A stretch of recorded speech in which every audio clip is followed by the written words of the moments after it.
amawanga ni agagula amawanga ge mulimu nga Uganda, Congo, Rwanda, Burundi, Kenya, Tanzania, Sudani, Bufaransa, nga amawanga gali munsi bwe gali kati ani agagula.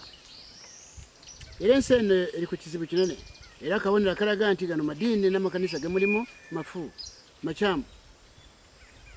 Olwaleero muli mu kigambo ekyokugamba nti bano si baffe, bano bavaawa, eggwanga lyaffe. Kati abantu bakyali mu bulamu obwo bakyali wala ne Katonda, kubanga basiba ne banyabo. Ani yagula amawanga gano? Ani yagula Uganda? Mwagigula kwani? Kubanga bategeeza zino nsala abazungu ze bataddewo Katonda yaziteekawo, era munaziba maaso mpaka ddi.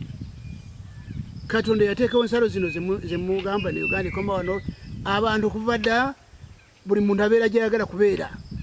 Abantu batambula dda, era abantu tuli mu Buganda wano tuli mu Buganda.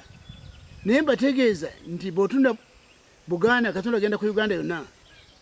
Abantu abakoze Buganda be baana bava mu mawanga agaliranye Uganda, gy'emisaayi gy'abantu, emisaayi egiva mu Sudani, Congo, Rwanda, Burundi, Tanzania, Kenya, gy'emisaayi gisinga kubeera wano.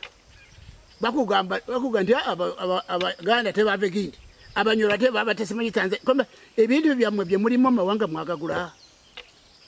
Eggwanga lyaffe bagava mu mawanga bane babaloga. Ate ekizibu kisinga nti bano bannaddiini abali mu kusolooza ssente teri yali avayoddeyo n'abagamba baayi temutegeera kye mwogerako. Amawanga gano mwagagula. Ani yagagula libeere liryo? Abalala nga omuntu yatambulanga n'abeera gy'ayagala. N'oku ssaawa ya leero amateeka abantu ge beeteereddewo, oba abantu amateeka bagakola batamidde, bagakola batamidde. Kubanga ebintu bw'otuna ebintu biri mu mateeka g'amawanga, olabira ddala nti abantu babikoze amateeka bagakola mu butamanya, amateeka amangi.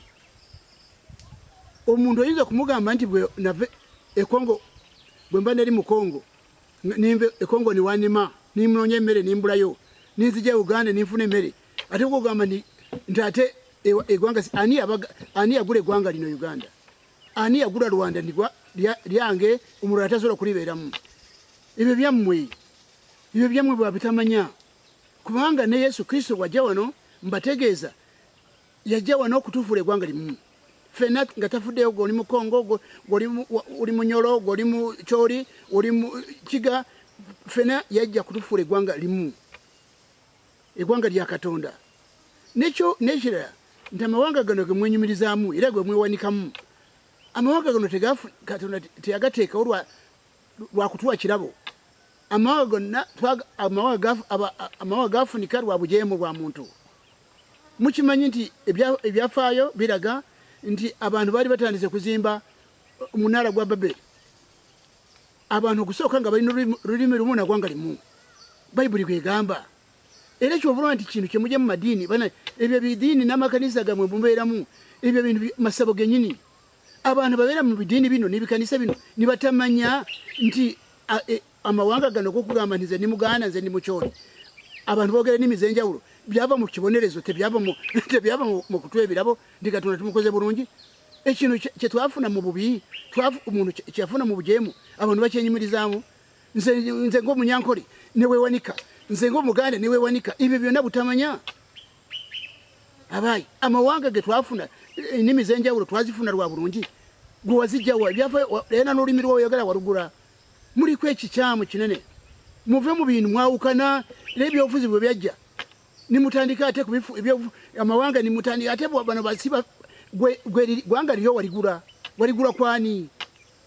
Mulabye nnaku olwalo amateeka gemukola, simanyi immigration, simanyi byaki, ate bano tebafuna passport, ate kakati babaloga. Eggwanga lyammwe mwaligula. Ani yagula Kongo? Agamenti yange nze. Izo nsalo zabakateekawo obwongo bwe mu bulituusaawa. Ye mwakiriza ki? Chovanti ensi chowai muli mukuona abona. Teri mirembe mutima gyamwe, teri mirembe mu maka gammwe, teri mirembe mu maka. Teri amawanga tegene mirembe kubanga ubongo bw'abantu abali mu nsi bwa sitaani. Teboneka kwate ne Katonda. Ibintu byemwenyumirizamu byonna bulabe gye muli. Nimufuula amawanga gammwe nti gyange bano tebajja kuliberamu. Gwaligula kitaawe jajja yaligula kwani.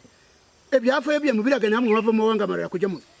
Mwena n'abantu bonna baadi batambula ensalo zino nga tezinajja nga temunateekawo amateeka gammwe galinga ge bakola nga batamidde. Muteekawo amateeka ga bulamu bantu ago mateeka. Nti ate bano si baffe. Bammwe so n'ekyo mbategeeza baseba n'abanyabo mbategeeza ni nsi eno kyemba nti emirembe gigibuze kubanga ensi terina Katonda. Ensi erimu Katonda Yesu Kristo emyaka gisuka mu 12 ngaze ku nsi kuno. Abantu bakyagamba nti nze ndi wagwanga gundi bali sibagala bano babi awuyo era ni mugendera mu ebyo. Nabagamba byobufuzi bye mulimu butwa. Bisa mawanga byongera bizibu ku nsi. Abakulembeze bali baddewo nesi lwa bubi. Yabaffe abantu bana abakulembera nga musoze kulwanagana. Musoze kuchawagana. Mugani mugenda kufuna abafuzi abalungi. Inkola ya Katonda eri nti abantu bwe bagala bafuzi abalungi abatali babbi mwe mwino okukyuka. Katonda tayinza kudira abantu abalungi nabo bafuzi ababi. Kyo si kya Katonda. Abantu babitu bayinza kufuna abafuzi abalungi tebisoboka. Tekisoboka.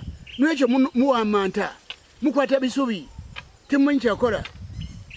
Katonda aliwa mu bintu byammwe. Yesu Kristo aliruda mu bintu byammwe.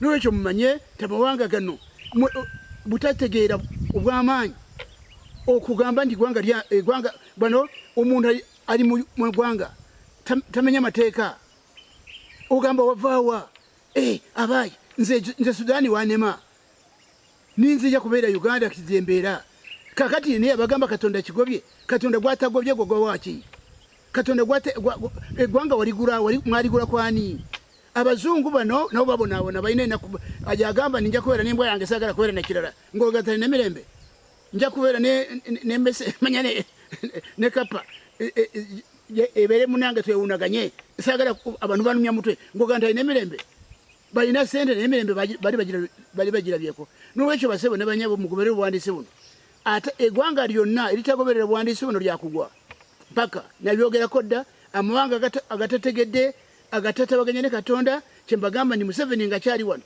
eggwanga lino Uganda litabaganya ne Katonda mangu bwe kitaba bwe kityo eggwanga lyakugwa bwe muta nze mbabulidde temunesibako mugati nze mbagambye nawa ali nabagamba sina kyembeetaagako kubanga nze sinoonya kasasiro wa byabufuzi sinoonya sente z'abasumba zebabba abantu sina kyembeetaagako wadde 10 abajja wano bajja kufuna mese obubaka bwa Katonda okulungamya ensi eno so si kuba ojjako sente.